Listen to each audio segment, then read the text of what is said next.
அந்த கண்ணில் கற்பனைகள், இந்த கண்ணில் சஞ்சலங்கள், ரெண்டையும் நான் தான் கண்டேன் இந்த நாளில்.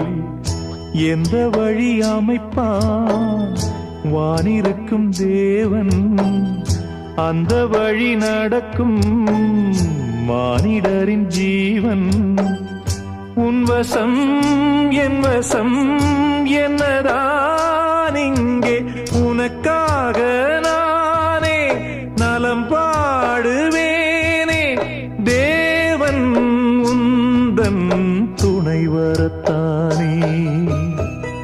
சின்னமணி கோயிலிலே ஆடுதடி ஒரு விளக்கு, பொன்னுலகம் காண்பதற்கு ஏற்றி வைத்த திருவிளக்கு.